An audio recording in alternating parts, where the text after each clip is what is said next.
Servus Leute, heute bin ich wieder beim Sweet Hockey in Augsburg mit Markus Zeller und wir stellen euch heute einige Helme vor. Das Thema Gehirnerschütterung wird immer größer im Eishockey und wir brauchen auf gar keinen Fall Angst vor Gehirnerschütterungen haben, aber wir sollen wissen, wie wir die am besten vermeiden können. Dazu gehört auch den richtigen Helm. Wir stellen euch heute einige von den populärsten Helmen auf dem Markt vor. Manche sind leider wirklich nicht so gut, manche dagegen sind mittlerweile viel besser gebaut.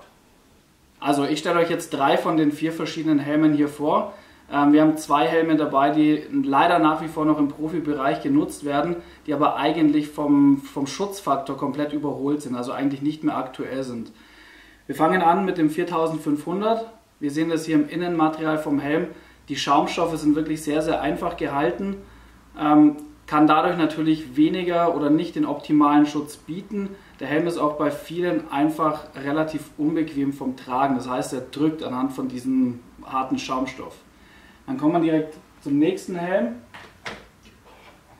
Auch ein Klassiker unter den Helmen eigentlich, das ist der 5100. Ist zwar ein bisschen besser als der 4500, hier innen drin mit den verschiedenen Schaumstoffen. Man kann es erkennen, dass sie farblich ein bisschen abgegrenzt sind voneinander. Er ist ein bisschen besser als der 4500, allerdings ist er immer noch etwas veraltet.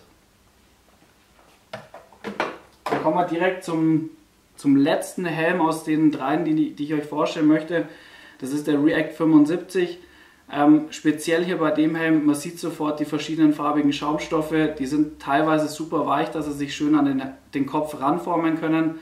Dadurch bieten sie aber auch wahnsinnig guten Schutz. Wie man hier im Hinterkopfbereich sieht, sind so eine Art Stoßdämpfer mit eingebaut. Kommt häufig vor, dass man mit dem Hinterkopf aufs Eis knallt und dadurch natürlich auch der Schutz gewährleistet werden muss. Was noch interessant ist, super einfach auch von der Verstellung mit dem Quick Release, geht ohne Schraubenzieher, ist super einfach zu machen. Der React 75 ist auch der Preis-Leistungssieger momentan, was im Bereich der Helme angeboten wird.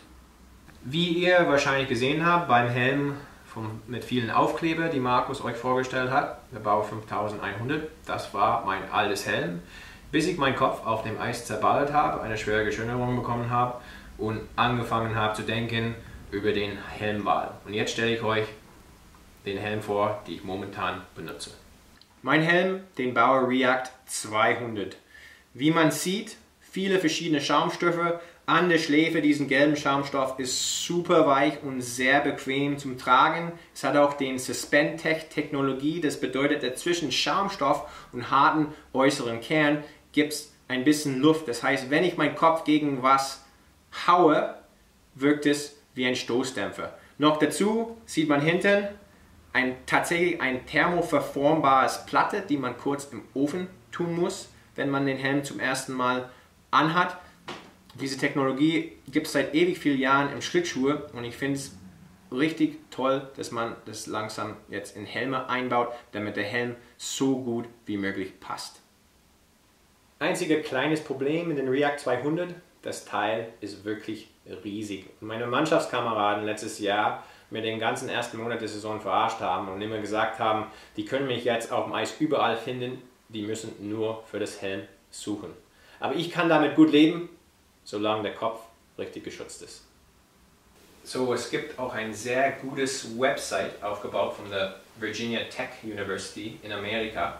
Die haben viele Helme genau unter die Lupe genommen, viele Impact-Tests gemacht, um zu schauen, welche Helme am besten gegen Gehirnerschütterung schützen. Es ist eine 5-Sterne-Bewertung. Den Helm hier, den 4500, hat lediglich 1 Stern bekommen. Den 5100 2 Sterne. Den React 75, der auf jeden Fall Preis-Leistungssieger ist, 3 Sterne, was gut ist, bekommen. Und mein Helm, den React 200, 4 von 5 Sternen bekommen. Das ist eine sehr gute Bewertung. Das ist der zweitbeste Helm im ganzen Test. Der beste haben wir leider nicht da. Das ist der CCM Fitlight 500.